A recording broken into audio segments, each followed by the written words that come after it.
తండ్రి వీరేమి చేయుచున్నారో వీరెరుగరు గనక వీరిని క్షమించుమని యేసునాథుడు శిలువ మీద మొదటి మాటగా పలికారు. శిలువ మీద యేసునాథుడు ఉన్నప్పుడు కల్వరి కొండ దగ్గర ఇసుక వేస్తే రాలనంత మంది జనాలతో కల్వరి కొండ నిండిపోయింది. కొంతమంది ముఖాల్లో విషాదపు ఛాయలు, కొంతమంది ముఖంలో దుఃఖము, కొంతమంది ముఖంలో కోపము, మరి కొంతమంది ముఖాల్లో ఆగ్రహము తాండవిస్తుంది. అందరి ముఖాల్లో ఉత్కంఠము కనిపిస్తుంది. కొంతమంది ఆయన మాటలతో పొడిచి బాధ పెడుతున్నారు. వీరందరి మధ్యలో సిలువ వేత కార్యక్రమాన్ని చకాచికి రోమా సైనికులైనటువంటి వారు జరిగిస్తున్నారు. నిలువు కర్రకు అడ్డుకర్రకు యేసునాథుని శరీరాన్ని మేకులతో కొట్టి ముందుగా తవ్విన గుంటలో గవిని వెలుపటనున్న అనగా యెరూషలేమునకు బయటున్న కల్వరి కొండ మీద ముందుగా త్రవ్విన గుంటలో నిలవబెడతారు. ప్రియులరా, శిలువ మీద యేసునాథుడు ఉన్నప్పుడు రక్తసికమయమైనటువంటి దేహముతో తలలో ముండ్ల కిరీటం, కాళ్ళు చేతులలో మేకుల దెబ్బ, రక్తమంతయు దారలు దారలుగా కారిపోతుంది.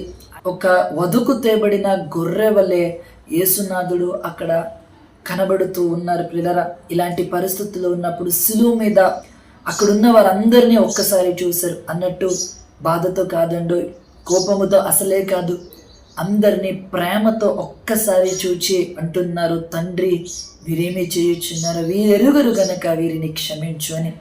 పార్ట్ 2 కొరకు పార్ట్ 2 అని కామెంట్లో తెలియచండి. ఈ వీడియో మీకు నచ్చినట్లయితే మీ ఫ్రెండ్స్కి షేర్ చేయండి.